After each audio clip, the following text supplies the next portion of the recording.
when everybody seen my backup video, I used to see her around because she used to be with. It's funny, Preach Baby Mother had friends, but they would. Preach Baby Mother didn't used to be with the circle back then, but it used to be this girl named Jessica. And I used to have a crush on Jessica, to be honest. She was like the pretty one out the group. Me and Korea used to always talk. It was just a lot of them, like from Pop Forest, that area. But I knew Korea, they was a little younger than us. And I knew that was Sierra's little sister. But she was young. So we ain't really used to have our, you know, she looked mean. She always was the quiet one. I never forget the Livingston Road McDonald's. That's the first time I think I seen her. And I think Preach was telling me, yeah, that's Sierra's little sister. I'm like, okay, whatever. And then Los used to talk to Sierra, and he wanted me to come down their house one time because their mother was never home. You know, she was doing whatever she was doing.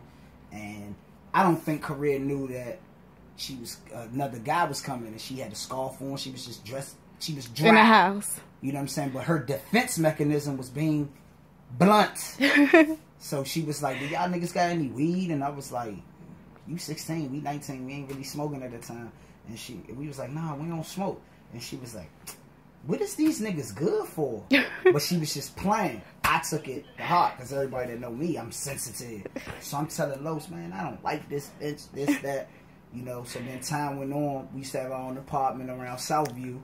You know, so after work, he used to, and I know I'm going to get in trouble because that was the beginning of him and my cousin Brittany. So Brittany, don't get mad. Los is a good nigga. But he was seeing Sierra at the time. Like, just chilling with her, so he asked me, can she come over to the apartment? I'm like, yeah, bet Sierra can come over. You know, because me and Sierra had a relationship before I even knew. It used to be Sierra, Tiffany, Cassandra. And Cassandra used to fuck with this nigga Freak. And I had to fight Freak because Cassandra was on my line, but wanna, you know, shit like that. We used to skip school to be at Cassandra house, blast, spin the bottle. So off the break, when me and Korea get together, Sierra never really was a fan of it. Because, nigga, you talk to my friends, you're the common denominator. That's what she always did call me, because I always argue with everybody. But they didn't really know the bond that we had. Her number, like, after the day, so moving on the story, when she came over my house that day, she washed my dishes, we cooked the steak. We was just having conversation about life, and she was 16, and I was like, yeah, she's really shocked, but I was intimidated, but I was like, man, you cool, you know, we can call each other. It was no type of lust, and she gave me the house phone. I still use their house number to this day when I go to the Giant. You know, when they ask for the number, I put that number in to this day, her mother's house phone, the great 567 number. So one day I got bored. It was like a week later. I was like, yeah, I got that girl Korea number. I was like, look, man, I just came home from work. I ain't got shit to do. I'll walk down there and chill with you if that's cool.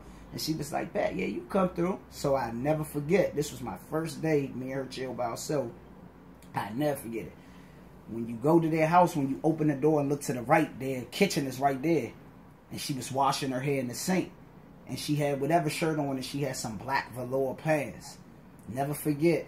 After that day, 4 months straight, I used to go over there every day, and we always a debate about shit, because she's a thinker, and I'm a thinker, and I used to always tell her, I'm going to blow up with this music, and she'd be like, that job is, you need to get a real job, only 1 in a million people. She didn't believe at first, but I used to give her the CDs, and she used to pass it out at Oxon Hill, you know, but I never took her serious at that time, because we just started the music. We just got to experience what groupies was. We was living the life.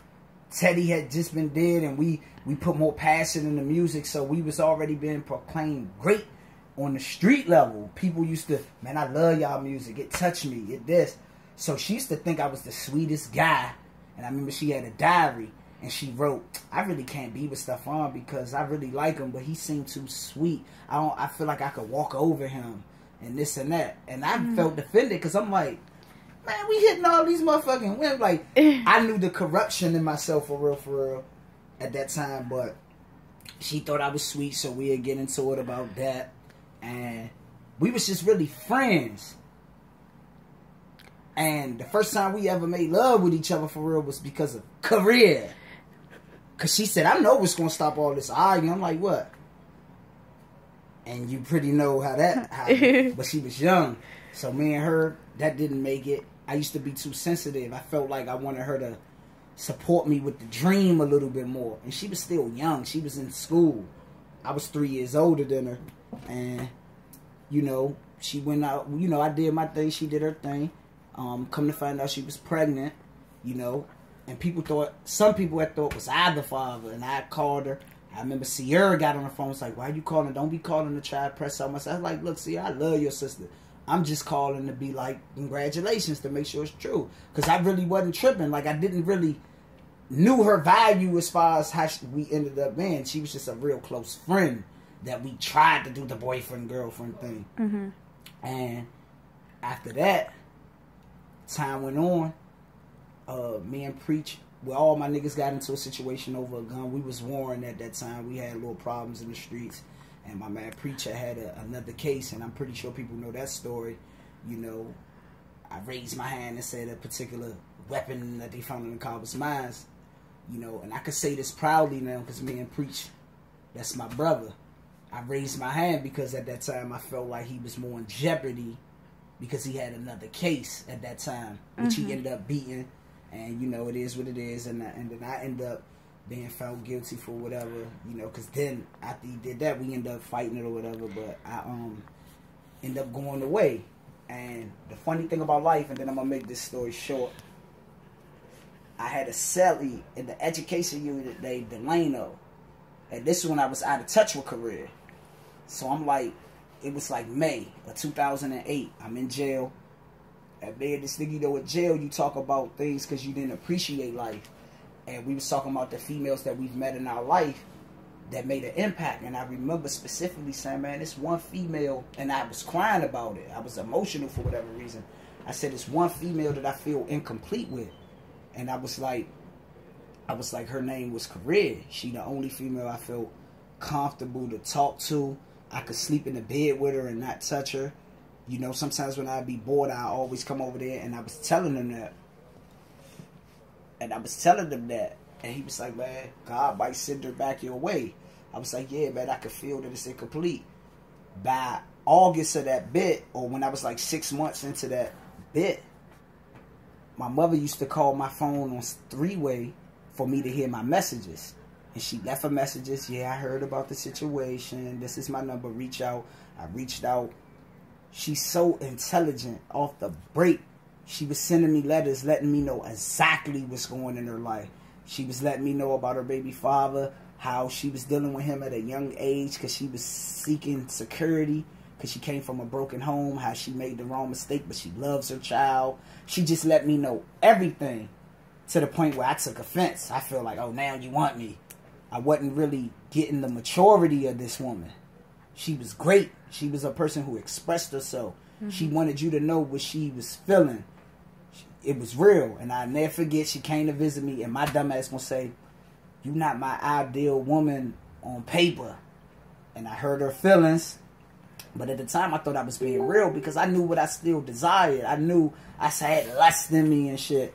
So then I called her back the next day from the jail phone. And she was like, look, you don't gotta call me. You don't gotta. I said, man, cut it out, man. I apologize. I was like, look, you back in my life. God might have put you in my life for a reason.